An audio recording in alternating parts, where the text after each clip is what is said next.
माता रानी का कोयचा हम सभी भरते हैं। जी हाँ, माता रानी का कोयचा भरते समय कौन से ऐसे शब्द हैं जो हमें बोलने हैं? नौकरी, विवाह, रोग, कर्ज, दुख दरिद्रता की परेशानी दूर हो, सारी कामना स्वतः ही सिद्ध हो। इस बार गुरुवार है तो माता को विदा करें या नहीं करें? मंगलवार, बुधवार और गुरुवार को कोयचा भरना ठीक रहेगा या नहीं? आइए सब कुछ जानेंगे अपने इस वीडियो में। जैसा कि आप सभी जानते होंगे, गुरुवार के दिन बेटी विदा नहीं की जाती है। मंगलवार और बुधवार का दिन ही किसी न किसी स्वरूप में दुख दरिद्रता को बढ़ाने वाला होता है। तो ध्यान से सब कुछ सुनिएगा। छोटा सा वीडियो है, बहुत ही काम का है। माता रानी को बेटी स्वरूप में इस नवरात्रि में पूजा हो जाता है। माता रानी मातृ स्वरूप भी है, सुख सौभाग्य देने वाली परम रक्षक भी हैं। आप सभी से विनम्र अनुरोध है, कमेंट बॉक्स में जय माता दी लिखना बिल्कुल ना भूलें। आप सभी को कोयचा भरने के लिए या तो किसी मंदिर में जाना होगा या फिर आप घर पर भी अपनी मूर्ति प्रतिमा के समक्ष ये कार्य कर सकते हैं। ये सभी को करना चाहिए। अगर हम ऐसा करते हैं तो इसके बदले में माँ हमें सुख सौभाग्य देती है, ढेर सारा आशीर्वाद देकर प्रसन्न होती है। कोयचा भरने के लिए आपको लाल रंग का वस्त्र लेना है, जो रंग माता रानी को बहुत प्रिय है। कोई रुमाल ले सकते हैं, कोई चुन्नी ले सकते हैं, इच्छा आपकी है, लेकिन जो भी लें नया होना चाहिए, इस बात का ख्याल रखें।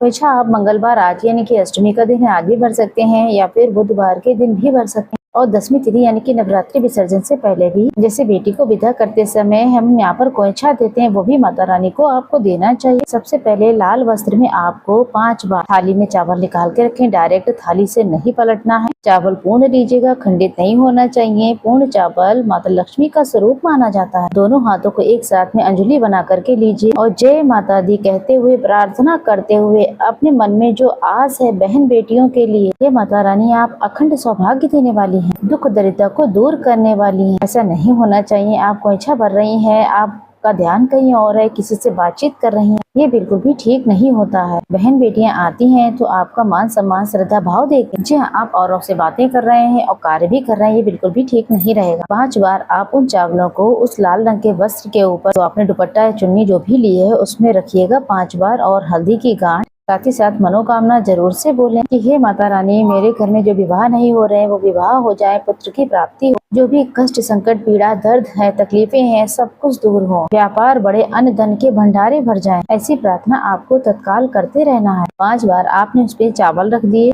और आप इसमें दक्षिणा जरूर से रखें और लाल फूल अवश्य से रखें, लौंग इलायची अवश्य रखें। साथ ही साथ लाल को सुहाग की सामग्री अपनी इच्छा अनुसार बिंदी, चूड़ी, सिंदूर, महावर जो भी आपके पास है वो रखिए। कई भक्तजन तो सुपारी भी रखते हैं, ये सब अपनी इच्छा शक्ति के अनुसार है। साथ ही साथ इसमें कुछ मिठाई भी रखें, 1, 2, 4 जितना भी आपसे हो सके उतने लड्डू रखते हैं। जैसा कि आप सभी जानते हैं 1 अक्टूबर को नवमी तिथि है, बुधवार का सर्वश्रेष्ठ दिन है। नवमी तिथि प्रारंभ हो जाएगी 30 सितम्बर शाम को 6:30 से। शाम के समय भी कोयचा भरा जा सकता है। इसके बाद अगर आप चाहें तो मौली से गांठ लगा दें या फिर साधारण सरल तरीके से जो चुन्नी दुपट्टा जो भी आपने लिया है उसी के कोने से गांठ लगा सकते हैं। इसे अपने घर के मंदिर में या किसी देवी मैया के मंदिर में समर्पित करके आएं। कहें कि माँ आपको कोयचा स्वरूप ये देकर के आपको अपनी बेटी स्वरूप में सम्मानित कर रही हूँ, मेरे घर परिवार पर हमेशा ही अपनी छत्र छाया बनाए रखी, ऐसी प्रार्थना करें। अगर घर में कोयचा आप माँ को समर्पित कर रहे हैं, बाद में किसी कन्या को अगर कोई किसी को आपत्ति ना हो तो आप उन्हें विदा कर सकते हैं, दे सकते हैं, चाहे अपने परिवार की बहन बेटी हो उन्हें भी दे सकते हैं। अगर ऐसा संभव नहीं है तो मंदिर में कहीं दान कर सकते हैं। सुहागिन महिलाएं तो ये काम करती हैं। अगर घर में कोई ऐसा नहीं है, कोई ऐसी परिस्थिति है परंतु अपनी माता को बेटी स्वरूप मानते हैं,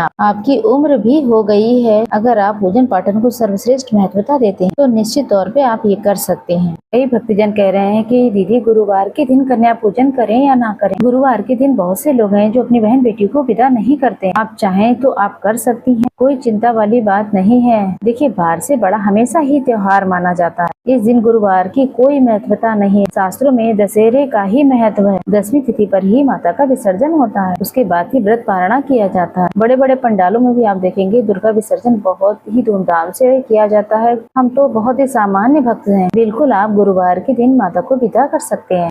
फिर भी अगर आपके मन में डर है, कहना है कि मैं नहीं कर सकती ये, तो 1 दिन और रुक जाइए, 1 दिन और बढ़ जाएगा शुक्रवार का तो 11 दिन का हो जाएगा। चाहे तो आप शुक्रवार को करें, नहीं तो गुरुवार को करने में कोई भी दोष नहीं है। जब तिथि बड़ी है, पर बड़ा है तो बार की महत्वता नहीं है। हमेशा ही बार से बड़ा त्योहार कहा गया है। तो आशा है, उम्मीद है मेरी सारी बहनें समझ गई होंगी। कमेंट बॉक्स में जय माता दी लिखना बिल्कुल ना भूलिएगा।